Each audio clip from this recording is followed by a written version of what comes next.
Dearest Hugh, oh, I've had the most dreadful luck. I feel terrible that you've been left alone all this time. The traitorous Dr. Gray tried to steal the annular spectrum, a ring I developed to allow perception and alteration of colour. Some call them impossible colours. Impossible for Dr. Gray, maybe. Anyway, something went wrong. I turned a strange shade and became invisible. The ring, it fractured, scattering coloured shards far and wide. I stayed at home for many weeks, watching, waiting, existing on this coloured plane. I couldn't speak to you, nor interact with anything in the mono world. So I left. I left for the university where I hid away the coloured tools I had created. I pray you have found what is left of the ring.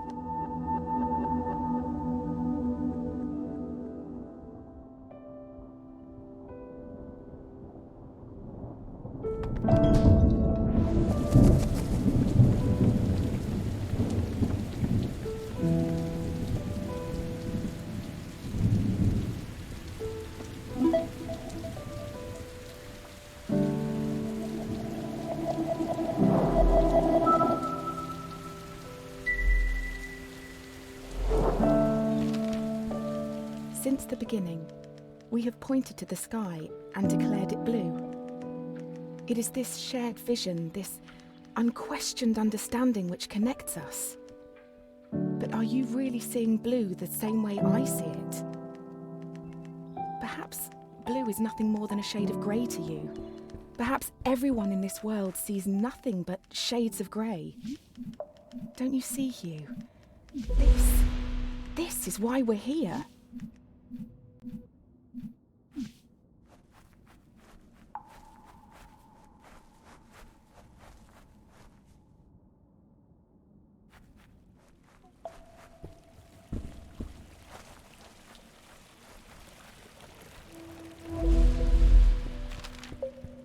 When you enter a cave expecting a waterfall, the chances are your expectations will be met. But if you discard those expectations, don't you think instead the cave will be full of surprises? I ask for you, Hugh, to abandon your expectations, to pull me back from the brink of unreality. I need you to see the world not for what it is, but for what it can be.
Did you know, Hugh, that purple is at the very end of the visible spectrum. It's the hardest colour for our eyes to distinguish. Now, imagine a shade one step further than purple, a colour beyond what we can actually perceive. We call these impossible colours. And I fear that this is where I currently reside. If reality is rooted in our perception, and you cannot perceive me, do I even exist to you? I'm sure that I do. I mean, you're reading this letter, or at least I hope you are. I'm sorry, but existing in this strange state of impermanence does funny things to you, Hue. It makes you question what is real.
The university gardens were bathed in an earthy orange light when I first met Dr. Gray.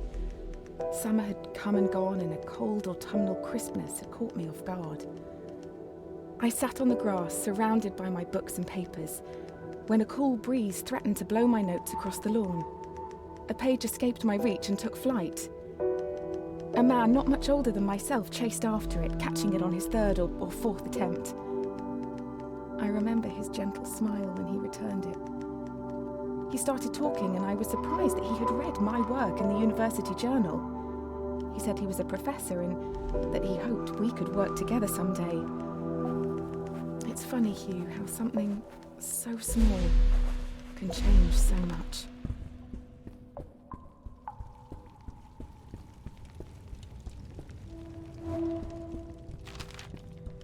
Dr. Gray soon became my assigned mentor, and I can't help but feel he somehow had a hand in it. Our fires burnt brightest when we worked together. It felt like we could achieve anything. We discovered more about colour than I could ever have imagined. We split light, mapped spectrums, we painted, we laughed.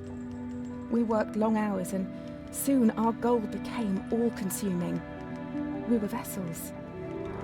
The work became more important than us, and we knew it.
funny.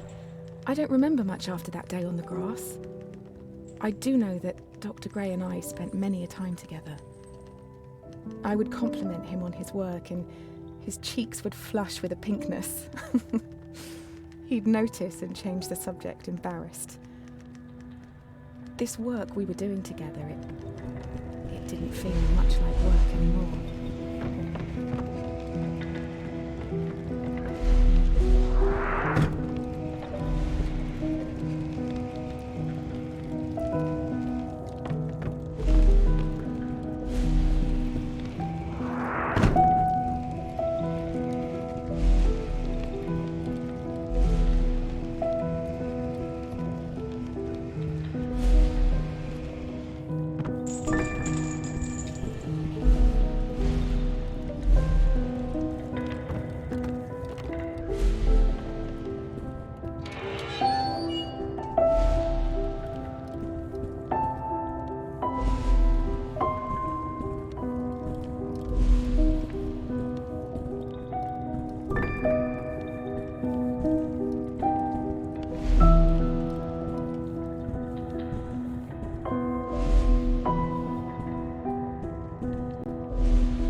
Did you know, Hugh, that every language first has a word for black and for white, for dark and for light? The first colour described afterwards is always red. the colour of blood and wine, the colour of anger. The anger I felt when I was told my experiments had gone too far. When Dr. Gray sided with the university, stopping my research altogether. For all our languages, for all our ways to communicate, it's funny how sometimes we simply cannot.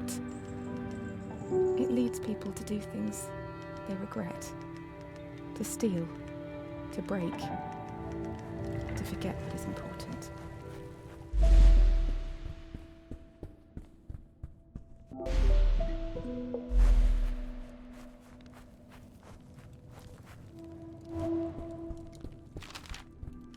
Once a seed has taken root, it doesn't take long for it to grow, to nurture and blossom into something beautiful. The seed of knowledge was planted in my mind, and I wasn't prepared to let it wilt and die. The university claimed my experiments were unethical, that altering the fabric of our reality was dangerous. They were unflinching. My research was confiscated and my contract terminated. Following my expulsion, I was left with no choice but to uproot and move us both far away. I knew of a small fishing village a boat ride from the university, where I hoped my reputation wouldn't precede me. You and I moved into a humble home, which is now where you've spent most of your childhood.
recall those dusty old tomes that used to sit on my desk?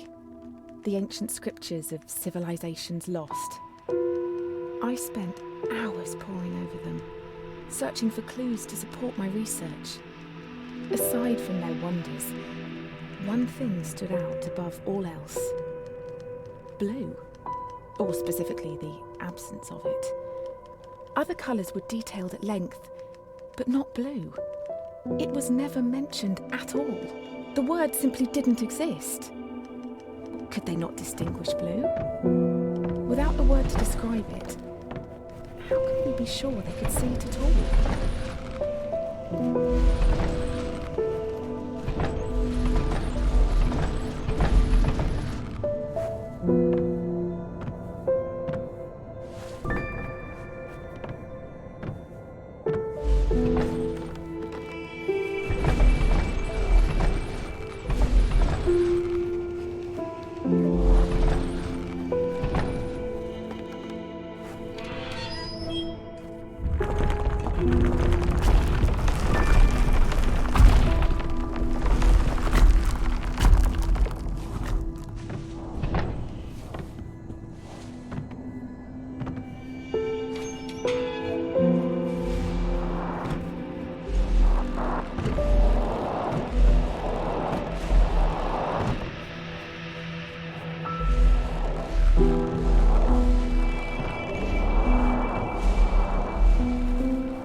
Spring was around the corner. Yellow daffodils poked through the dirt in our backyard. As time moved, my resentment slowly slipped away. I continued my research from home. Without Dr. Gray, work was slow, but I still made progress. One day, Hugh, when you were sleeping, I watched over you. I was on the cusp of a breakthrough, and you were the last person left to see it. I was so excited for the both of us.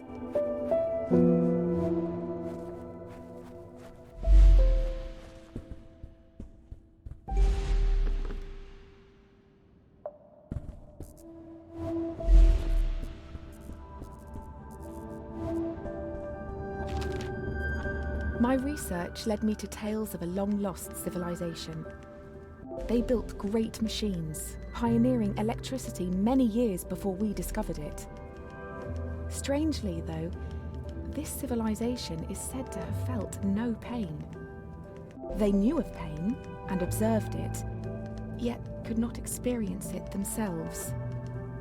Explaining to them the sensation of pain is like me explaining colour to someone that can only see in black and white. I wonder, Hugh, if we will be able to share in our experiences of colour.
The first time I wore the ring, I could see a coloured image of the sun.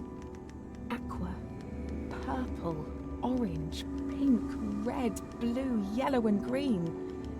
Great fireworks played out across the backdrop to my reality. Was I dreaming?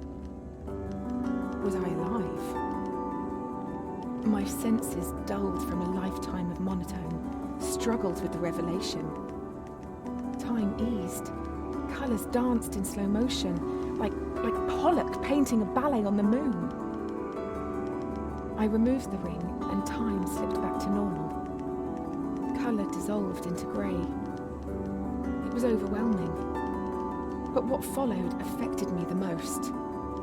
After seeing in colour for the first time, when everything returned to normal, remember in colour. I had never before had a coloured memory.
If a tree stands in the woods and nobody's there to see it, does that tree exist?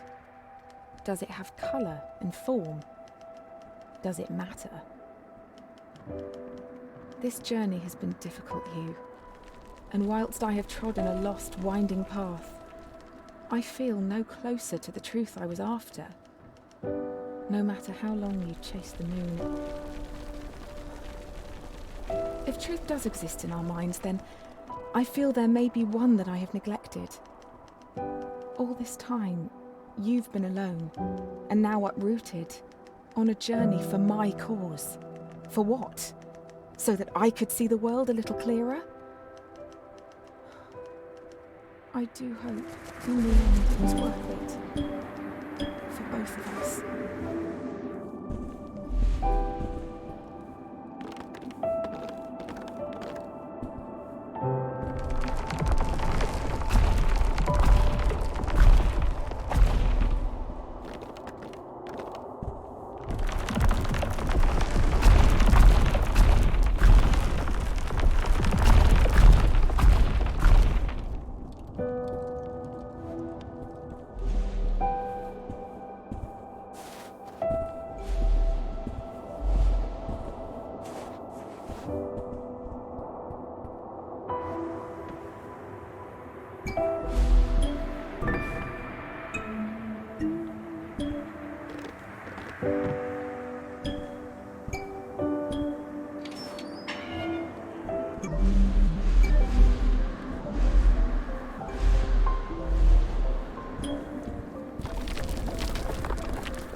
Being back at the university has surfaced many memories, Hugh. I remember taking you to lectures. You would crawl to the front of the hall when I wasn't paying attention. Dr. Gray would look down from his lectern, and all his seriousness and authority would wash away. He would pick you up, walk over, and return you to my arms with a smile. Love cannot be measured, Hugh. Like colour, it exists inside of us. I buried it. I buried the love that I had for my own ends. I hope after all this, you will see my mistakes for what they are. Yours lovingly, Mum.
Dearest Hue, it has been too long.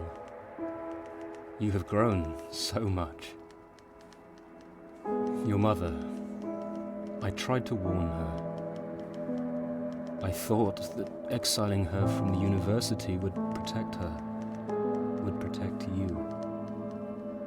She did not understand that some people choose not to see. I never stole the ring from her, Hue.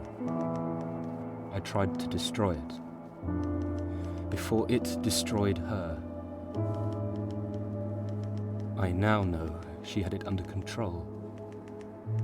She knew what she was doing. My intervention shattered the ring, altering your mother's very fabric.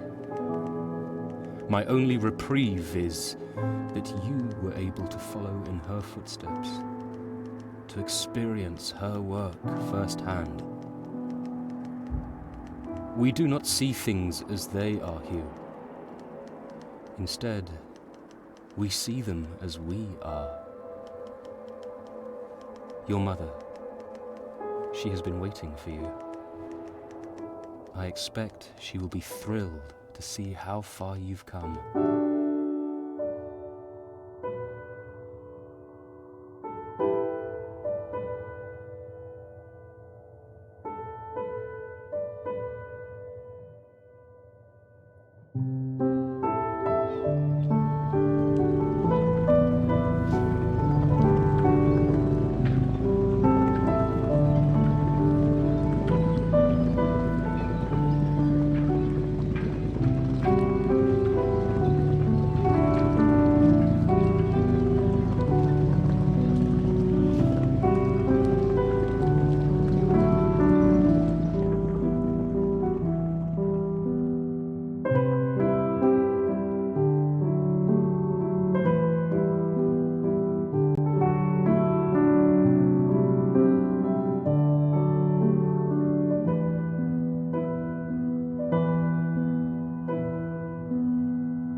P.S.